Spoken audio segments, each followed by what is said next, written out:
Today's daf, we're going to be learning a Shevuot daf Kafchet. Today's daf is sponsored by Sheva and Daniel Pava. 81 years ago on Bet Sivan, the deportation of Hungarian Jewry to Auschwitz began. May our learning be dedicated to the memory of my great-grandmother Rezel, my grandmother Batsheva Bat Yisrael, the Steinmetz and Veg families of Apsha, and all the Jews of Mamresh who were murdered in Auschwitz. May their memories be a blessing.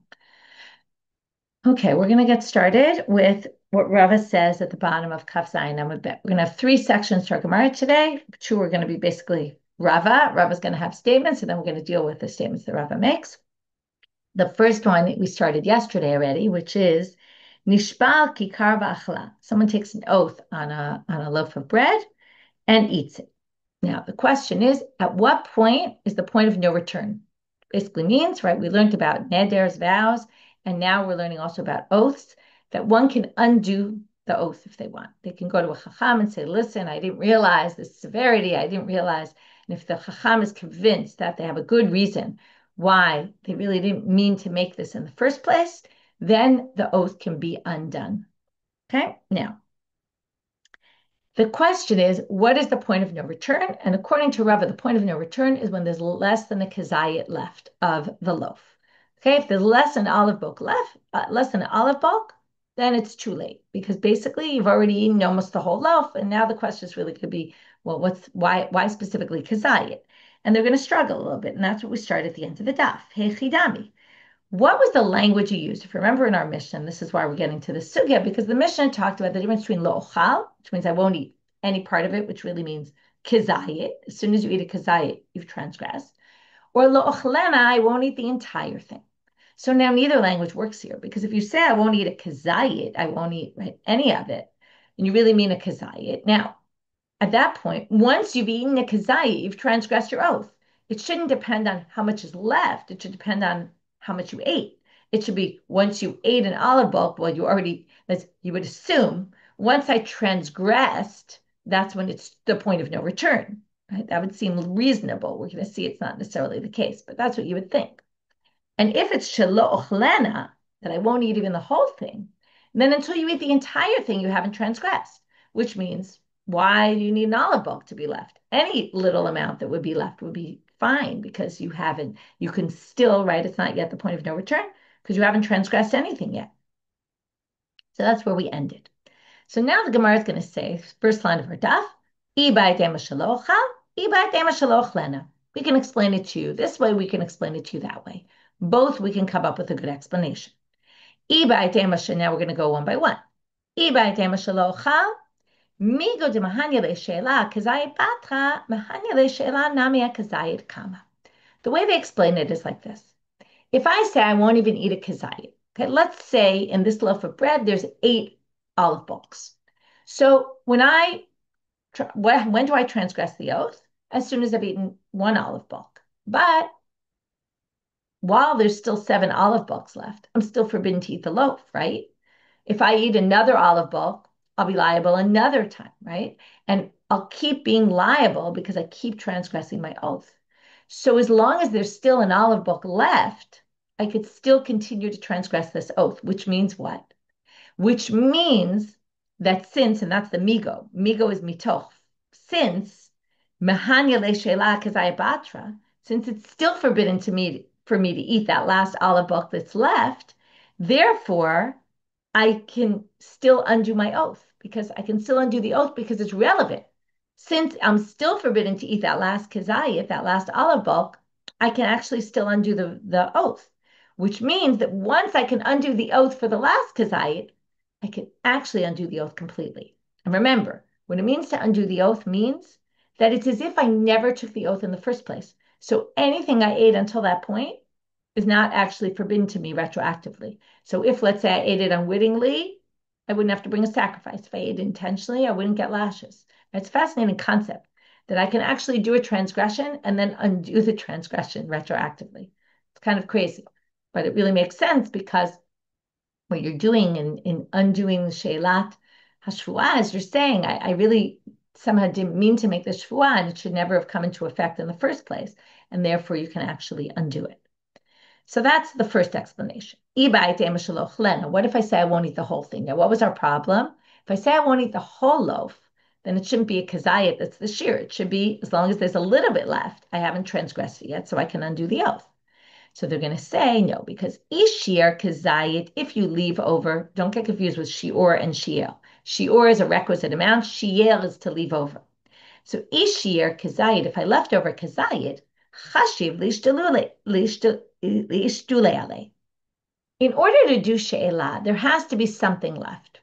And now we're going to say there has to be something of significance, even though I haven't yet transgressed it. If there's a few crumbs left, that's not significant enough if you remember in the first answer we said, since there's still a significant amount, I can undo that. And because I can undo that, I can undo the whole thing.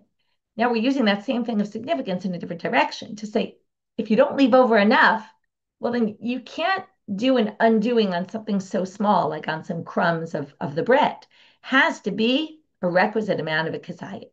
So even though I still haven't transgressed because I haven't finished the whole loaf, it's not enough. There's not enough meat there, in this case, bread, but the way we use the word meat it's not meaty enough for me to basically be able to undo my vow. So that's what they're saying. Ilo, if not, it's lo chashiv l'shtalu. It doesn't have significance to be undoing my vow. Okay, so now we've explained Rava, both if you said lo chal and if you said lo chlena. Now we're going to bring a difficulty from a Tanaitic source, Meitiv. Mishana dar shtei nizirot. Okay, it's a Toseftin Nazir, actually. If you took upon yourself 2 nazirot, we already learned this. You said, I'm going to be, right, I'm going to be a nazir, I'm going to be a nazir. You said it twice. How does it work? Well, one kicks in immediately, and one kicks in when you finish the process of the first one, which is you have to bring a sacrifice, right? You keep 30 days. After 30 days, you bring a set of sacrifices, and then you shave hair. Okay, it's the whole thing about shaving your hair and all that. Now, manari shona, so you counted the first 30 days. Hifrish ala korban, you're ready to bring the sacrifice. You already designated an animal for the sacrifice on day 31. V'achar kach nishal ala rishona. But then you basically say, you know what? I didn't really want to do the nazirut. I didn't mean to take it upon myself, and you undo it. Al talo shniya b'rishona. So now the 30 days you were supposed to do the second time kick in into the first 30 days, and they fill in all those days, and now you just have to finish the process. Okay, so you're done, basically. So what do you see here? Now this totally contradicts, because you've already completely finished the nazirut. You've done all the 30 days, and yet you can still undo it. Now here we said you have to leave over something, right? You would have said maybe on day 29 you could do it, but not after 30 days. That would have been like a comparable situation. This seems to contradict. So we're going to have 3 possible answers. Each time we're going to bring a difficulty to each answer, to the first and the second, although depending on what you hold, it's not necessarily going to be a difficulty, but there are sources that are going to make it difficult. And therefore, we're going to end up with a third that's completely different than the first 2. So hacha b'mayaskina, and the first answer is what's the case in that source in Nazirut? Bishelo kipel. It's a case where you didn't yet get atonement. What does atonement mean? The sacrifice. You didn't bring your sacrifices yet, so it's not completely done. Okay, we're now going to compare. Leaving over a kazayit is like leaving over the sacrifices. You don't complete your nazirut until you bring your sacrifices. So if you didn't bring your sacrifices yet, that's why you can still undo it. And that seems pretty clear from the language in the Tosefta, because it said, right? Hifrish aleh korban. You designated that korban. It doesn't say hikriv korban. You sacrificed it. But now they say v'hatanya. But wait, there's a different braita, a different version or something of this braita that says kipel. Even if you got atonement already, that means you did your sacrifice. V'kiper. So you waited the 30 days. You got atonement, and then you decided to undo it. And you could still undo it. So it obviously can't be, or you can't necessarily say b'shelo kiper, because now you still have to understand the other source. So they say, b'shelo gilech, you didn't do the shaving part. Okay? So you haven't cut your hair yet, shaved your hair off. Because of that, you haven't finished the process. And you would have to say, I don't know if you remember this whole discussion, but first of all, there's 3 sacrifices the Nazir brings, and there's a debate about which ones are essential. And then there's a debate about whether the shaving your hair is essential, and whether you can still, let's say, can you drink wine and eat grapes and all the things the Nazir couldn't do? Are you allowed to do them if you haven't done these? So they say If you say you brought the sacrifice already, but you didn't yet shave, and that's why you can undo it, it would have to be for Rabbi Eliezer. He would have to match Rabbi Eliezer's opinion. Damar tiglachama, but because he says shaving is essential and it's not done until you shave. So then we have two possible answers, right? One is you didn't yet bring the sacrifices. One is you didn't yet shave. But just like in the previous answer, we rejected it based on some other text, some other braita. Again, we're going to have a vahatanya gilach. But there's a braita that says even if you shaved, you still can undo your nazirut. So now it's really confusing. Now we need a totally different answer because at this point, there's nothing left in the process. You're completely done, and yet you can still undo it. So we have to find a different answer. Comes Rav Ashi and he says, I'm Rav Ashi, Naziru Karami. Why are you questioning this loaf of bread case with Nazirut? They're totally incomparable. Why? Mi garam l'shniya shelo tachul rishona ve'ena. What caused the second one to not take effect? And I want to go back to what I said. I said, I am a nazir, I am a nazir. And theoretically, both should start right away. But what's the problem? Well, the first one is blocking the second one, really, right? So the first one is preventing me from counting the second one. So even though I finished the first one, I did the entire process, the fact that I now have a second one means that the first one is still in existence. Because if it weren't in existence, my second one would already have started from day one and not day 31, which means that even if I've completely finished the 30-day process and the whole first nazirut, it's still existing because it's existing. I almost was thinking about like imagine a bookend, right? That like you can't put things there because it's there, right? And if you remove the bookend, you could slide the books more into the shelf. So this is basically acting like a bookend. So it's still there. It's existing because it's blocking the second one. That's why you could still undo it. Okay. However, if I eat that entire loaf of bread, there is absolutely no remnant of that bread left. There's nothing. And then it's too late. Okay. So that's why in the end, Nazirut is not a difficulty on what Rava said. So what we did so far, Rava gave this example of if I take an oath on a kikar, till what point can I undo it? We said until the point where you have less than a kazayat left, then it's too late. Otherwise, I can undo it if I want. Then we said which case, and we explained how it could be shaloch hal, how it could be shaloch lena, how both cases apply.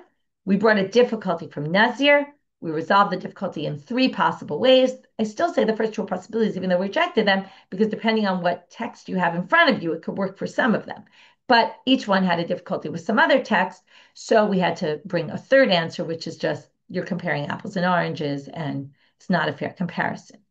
Now we're going to bring an alternate opinion, which is Ameimar. Ameimar goes even farther than Rava and thinks there's even later point that you can undo this oath, later point you can undo the oath. And this actually, by the way, would work perfectly with Nazirut. Ameimar Amal. Afilu achla kula nishal aleha. Even if you completely devoured the loaf, you could still undo your oath. Okay, well, there has to be some point of no return. What's his point of no return? So first of all, he says, Ibish shogeg, if you were unwitting, then what would you have to bring? A sacrifice, right? So mechusar korban. As long as you haven't brought your sacrifice yet, you could still undo the oath. So that means until the punishment is fulfilled, you can undo it. And if it's mazid, even mazid, what do you get for not going against your oath? Mechusar malkot, you get lashes. Remember, that was the whole chidush of this. Even though it's not karet, you get lashes. So if you intentionally went against your vow, then it would be until you get lashes. So he basically says, until you're punished, it's not over until you're punished. When you get the punishment, then it's really too late. First of all, it's not going to help to undo your vow because the whole idea of undoing your oath, whole idea of undoing your oath is to basically prevent you from getting the punishment. And obviously, you're not going to, once you got the punishment, it's definitely too late.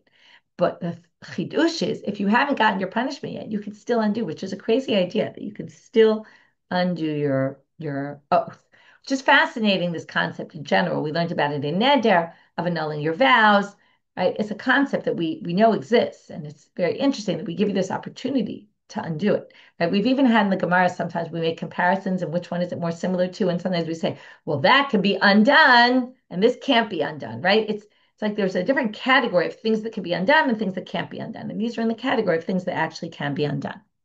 So now we're going to say one other thing though. When it comes to lashes, if you remember in Malkot, we learned how they do it, and they tie you to this beam. Okay, there was a bit of a debate exactly what it looked like, but aval kfatuhu al ha'amud lo.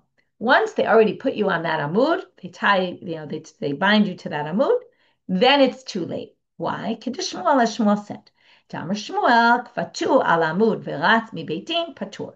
If you remember, they said once you tie him on there, and then he runs away from the court. Well, it's as if he got the punishment, she got the punishment. And if we bring them back to the court, we won't give them malchut anymore because they've already suffered humiliation from that. So therefore, he says that since it's unclear whether Ameimar says this or the Gemara just says this in his name, right? He must mean, or we don't know, maybe he says it himself. Based on Shmuel, what does it mean to get lashes? What it really means is the stage of being tied up onto the samud. But the Gemara rejects this completely. And if you remember the sugya there, you'll know why. Vilohi, this is not true. Because what Shmuel said, Patu alamu v'ratz mi beitim patur, hatam ratz, hachalo ratz. Why did you suffer humiliation there? It's actually not because you were tied and they were about to give you lashes. That in and of itself is not humiliation or not enough to be considered that you got the lashes. What's the humiliation? Somehow you detached yourself. We don't know how, but you were tied up and you detached yourself and ran away. Now, when you run away from court, people see you and they see you running away from court, and that's a humiliating situation. It's the humiliation of running. It's not the being tied up, and therefore that's not the issue. That's not going to make the difference. You can still, even if they bind you and you're ready to be lashed, if you didn't receive any lashes yet, it's going to be too late. Obviously, if you ran, it would be too late, but that's not what he was saying. Okay, so that was sugya number one, all about the statement of Rava. What's the point of no return when it comes to sheila on an oath? We had the two cases, ochal, lo ochlena, right, lo ochal or lo ochlena, how it could be according to each. We then had a contradiction. We resolved the contradiction, and now we go back to a different opinion that it's an even later stage. You can undo your oath. Okay, sugya 2, also Rava, totally different. Amar Rava, shvua shelo uchal kikar zo. Im ochalzo. We're now going to talk about a shvuah that you make on condition. And we're going to have 4 permutations here about what happened after. Okay? And then we're going to discuss what's the halacha in each. Now, I'll already preface this by saying there are many, I mean many, many, many different interpretations of how to read this next section. Okay? I'm going to go with Tosfot's approach. Okay? But know that Rabbi Yochanan has a totally different girsa. And even with this girsa, there's many different interpretations.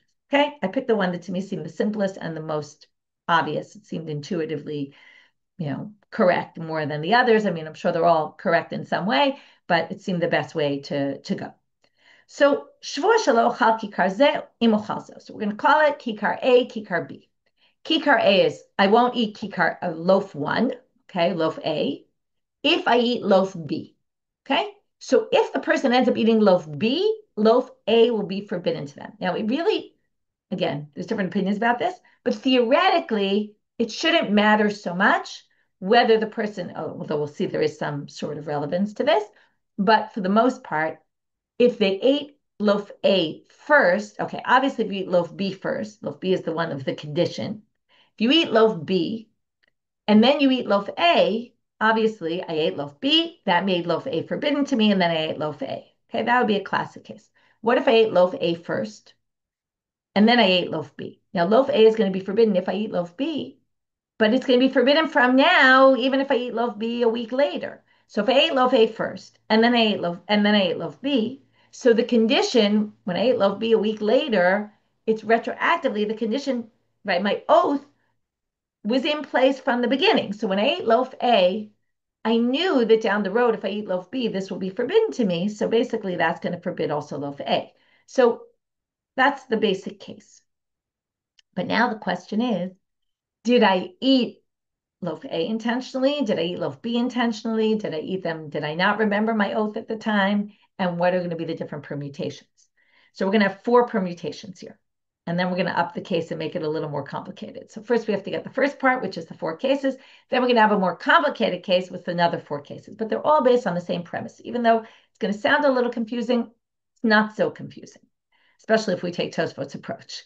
Okay, you can see it's confusing just by the fact that there's multiple, and I mean multiple, many, many, many different approaches. The Koran, by the way, is a really good footnote going through all the different options. I'm not sure if I recommend reading it because it'll be super confusing, but it does summarize the basic approaches here. So let's start.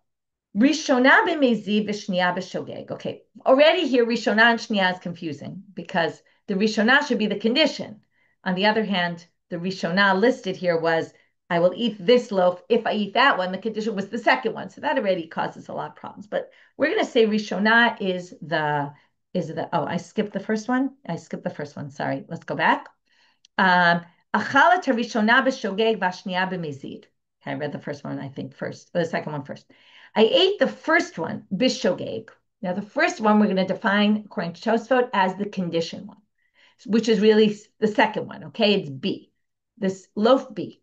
So if I eat loaf B, loaf A will be forbidden. Now, if I eat loaf B, and this is one of the key things you have to get, I ate it unwittingly, meaning I didn't remember when I went to eat loaf B that I put this as a condition and said, if I eat this, the other one will be forbidden.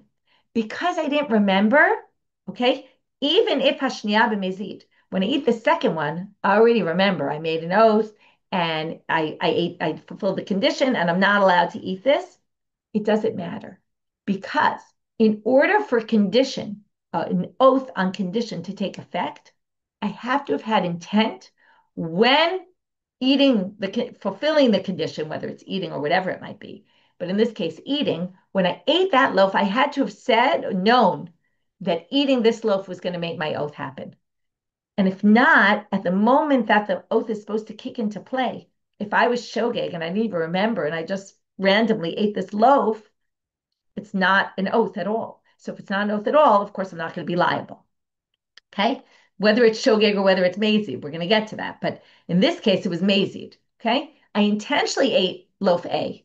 It doesn't make a difference because my oath never came into effect because originally I was unwitting about the condition and therefore the condition never took place.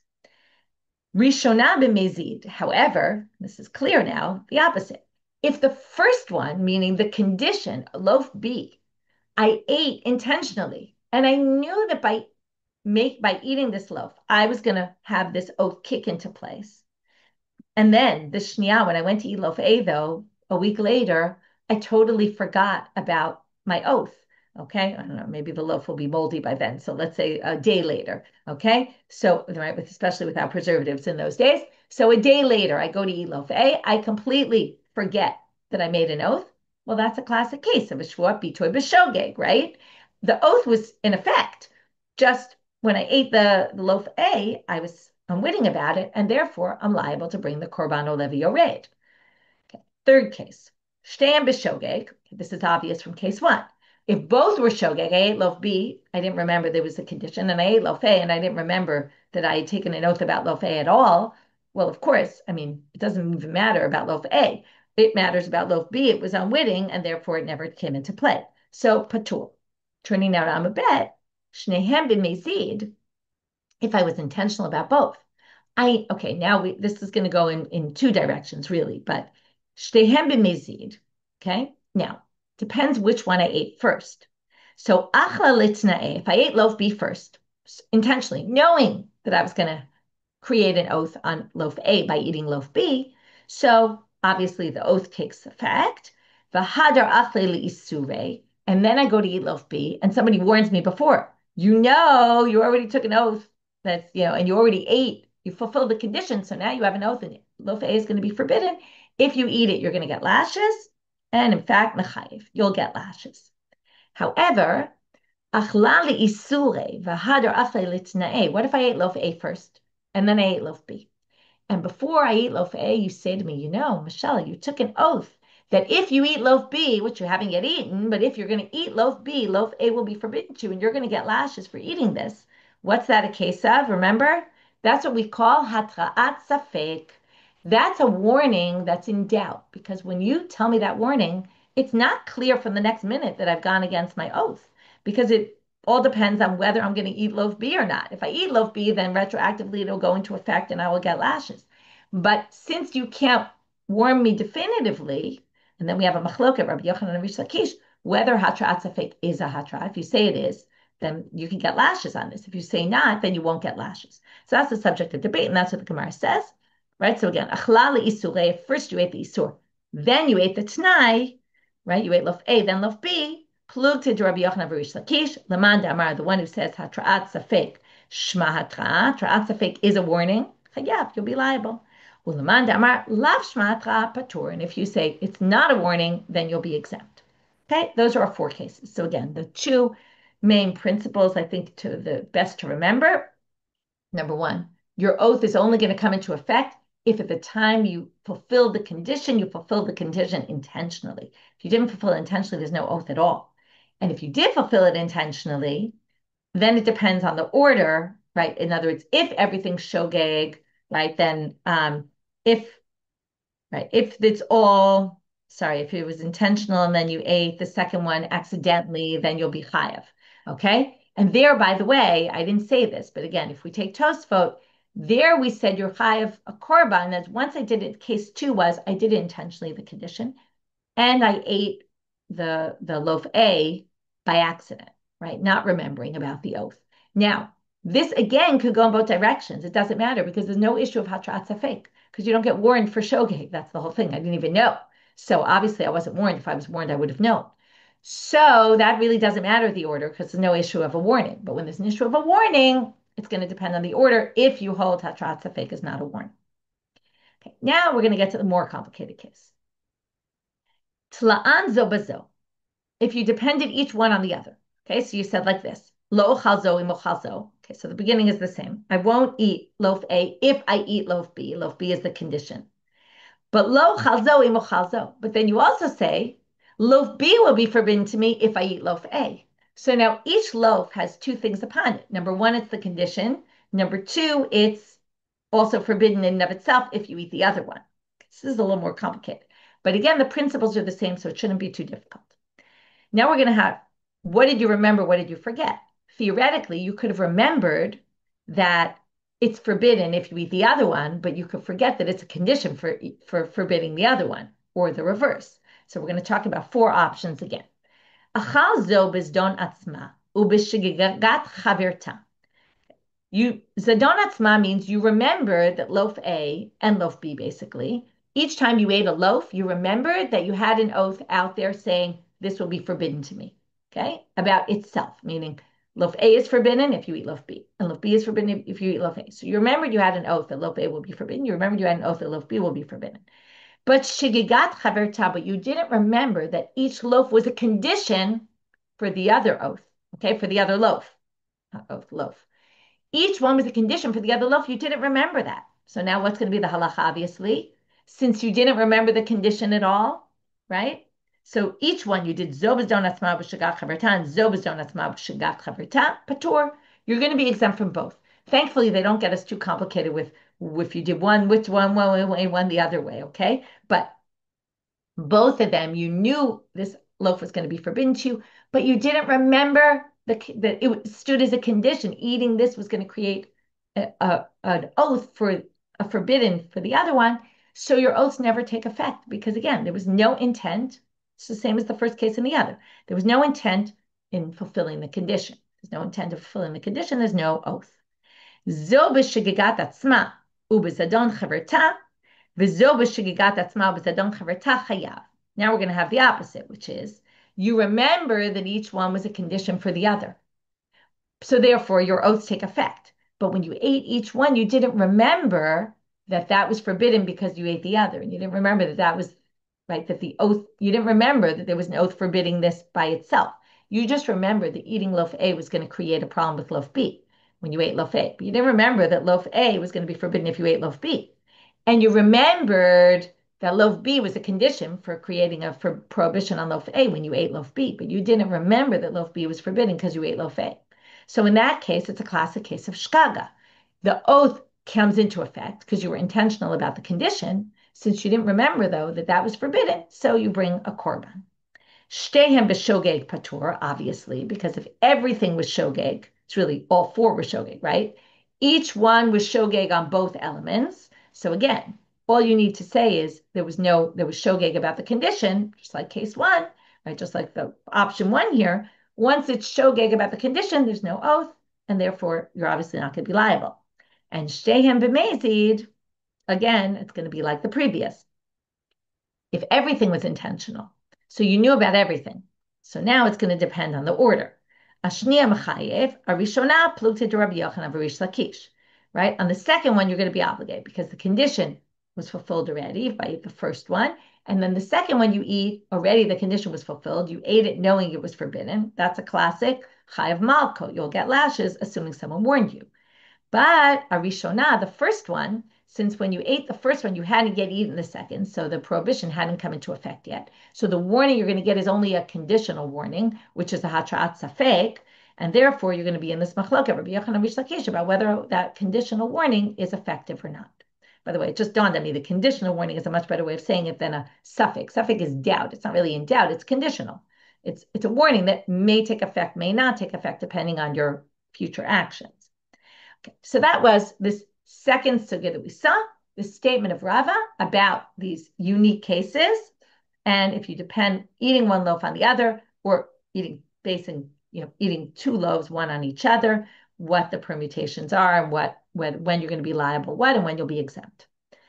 Now Rav Mary comes and says, I'm going to further prove this from a Mishnah in Nidarim and from a Braita on the Mishnah in Nidarim.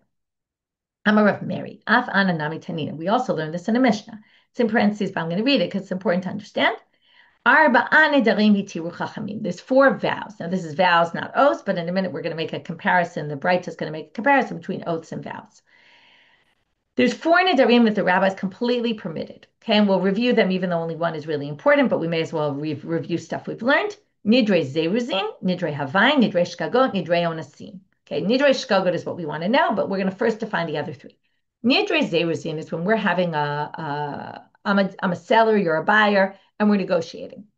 And I'm staying strong in my position. You're staying strong in your position because we both know that in the end we're going to come into the middle, right? But we're all trying to stand strong in our position so that we get to that middle point.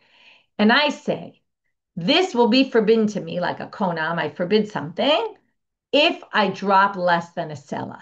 Okay, if I'm gonna, there's no way I'm gonna give you I'm gonna take less than a sela. Sorry, no way I'm gonna take less than a sela. And you say, no way I'm gonna give more than a shekel. Okay, and we're actually gonna end up right in between the sela and the shekel. We don't really mean what we're saying. We're just trying to use it as a negotiating tactic. That's zeruzin. Zeruzin is trying to push the other person, right, to negotiate. So everyone knows you didn't really mean it, and therefore it doesn't become forbidden. It's just a way of negotiating. Nidre havai. This is a totally useless vow or meaningless. It's kind of like a Shevuot. You say, you start telling some crazy story. You say, you won't believe what I saw. And then people are like, there's no way you saw that. And then you say, this will be forbidden to me if I didn't see that. Okay, but what you said is completely unreasonable. There's no way you saw it. The example they give is you said, I saw like the Olei Mitzrayim. I saw 600,000 people, which no way you saw that many people. Okay, or a nachash that looked had like the beam of the olive press, which has all these indentations in it or something like that. That was okay. There's no way you saw such a thing, and you're just trying to convince people of your crazy story. So that's also a useless vow. Nidre onasim. I really want you to come eat, and I basically say, if you don't come eat by me, like this will be forbidden, or you will be forbidden to benefit from me if you don't come show up for dinner tonight, and then you don't show up because you got sick. Okay, it was beyond your control. So none of those are vows. And also nidre shkagot. So what is nidre shkagot? So going now back to the Gemara. Nidre shkagot ketzad. Konam imachalti ve'im shatiti. I take a vow and I say, this will be forbidden to me if I ate yesterday. You're trying to basically say, there's no way I ate yesterday. And I'm going to convince you of it by saying, this will be forbidden to me if I ate or if I drank yesterday. And then Nizkar Shachava then later realized that they did eat a drink. In other words, again, it was a mistaken vow because I never meant to take that vow. I thought that I really had not eaten, okay, but it turns out I had. She'eni ochal v'she'eni shota. Or you say, I take a vow that I will not, right? This will be forbidden to me if I eat, just like our Shevuot, right? I take an oath I won't eat. Same kind of thing, saying this will be forbidden to me if I eat or if I drink. Right? So basically, this is a vow that I will not drink. This is a vow that I will not eat. Shachach v'chava shatan, then you forgot totally forgot you said that vow, and then you ate and drank.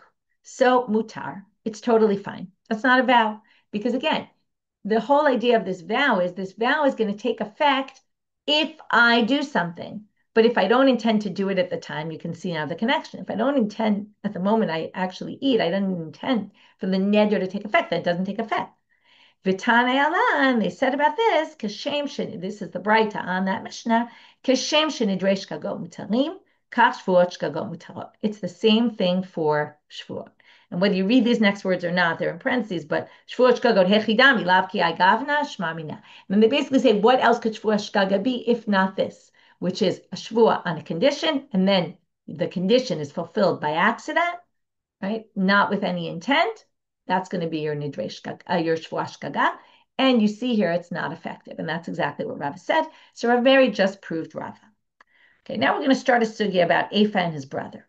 Okay, this is third sugya for today. Efa tani shvuot be Rava.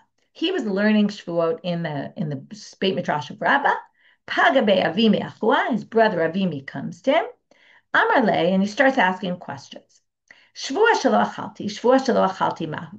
What if, now this is back to our Mishnah. Our Mishnah was Shvuah shelo chal, Shvuah shelo chlena, Shvuah shelo chlena. And we said, right, there's no room for the second and the third to apply because you've already forbidden not eating a kazayit. Therefore, saying I won't eat another kazayit is irrelevant, or I won't eat the whole thing is also irrelevant because you're already forbidden by the time you eat a kazayit.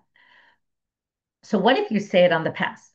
Shvuah shelo achalti, I didn't eat, and the Shvuah shelo achalti, I swear I didn't eat. And then it turns out you did eat yesterday.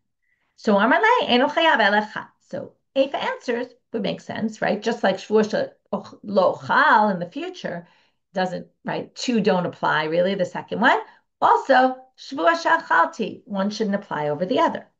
Amarle, but Avimi says, and this is going to be the same thing for all three of his questions.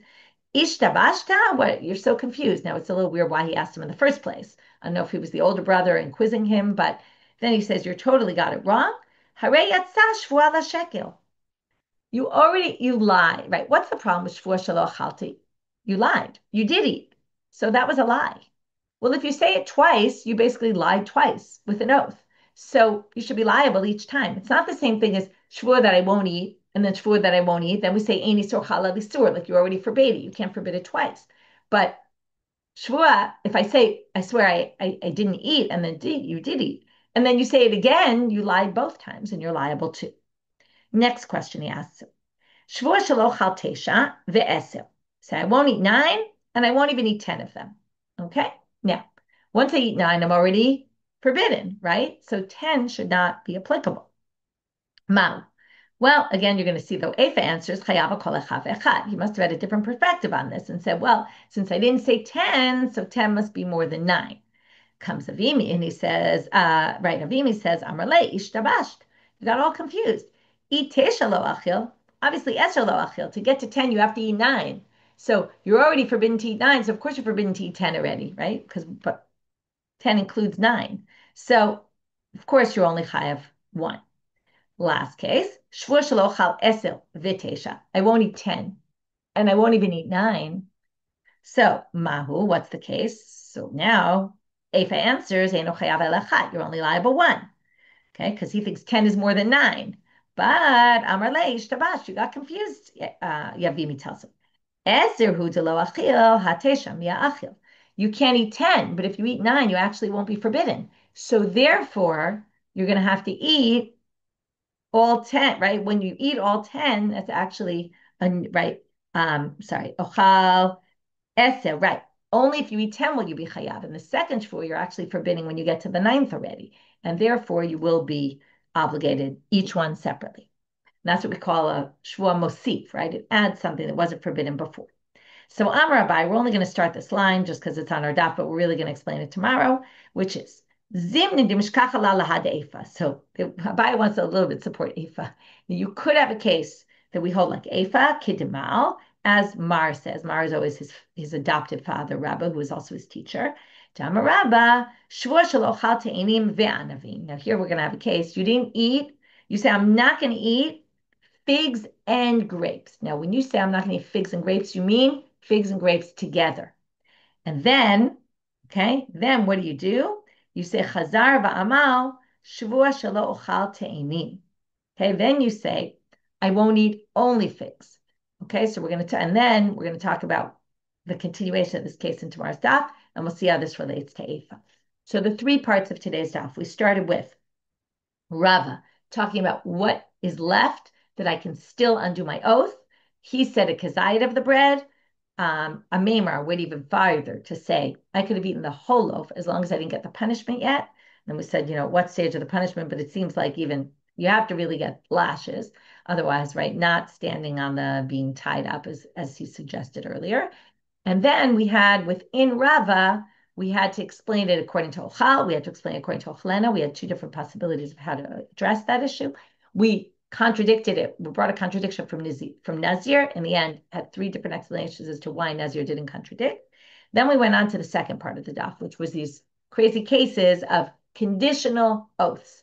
And basically learning these principles that, number one, if we summarize them briefly, number one, a condition doesn't apply unless there's intent to have the condition take effect. So when you do the action of the condition, if you didn't have intent, condition is not the oath doesn't go into effect. We saw that also by neder. We proved, right? Neder also is the same thing, and therefore, and shkaga is the same, right? And shua is the same as neder. The shua shkaga is nothing, and that proved. That was taking this mishnah with the brighta on it that proved what Rabbi said. And we have this other issue about the hatraat safek. It depends on the order. If everything was intentional, well, it depends on the order. Did you fulfill the condition and then do it? Then obviously you would be. And if not, it depends on hatraat safek. First, you ate the item that was forbidden. You hadn't yet fulfilled the condition. Those are the two main things you have to understand to get to all the permutations. And then we had this discussion between Eifa and Avimi with these questions that really related to our Mishnah about double oaths. And when does a double oath? When are both in effect and when they're not? We talked about past, which wasn't discussed in the Mishnah. According to Avimi, in the end, the bottom line sounds like you're liable twice because you lied twice. And the second two were about the order, which fits with what we talked about before with the ochal and ochlena, same kind of idea. With that, we finish for today. Wishing everyone a good day. And I guess, again, you could say a chodesh tov from yesterday.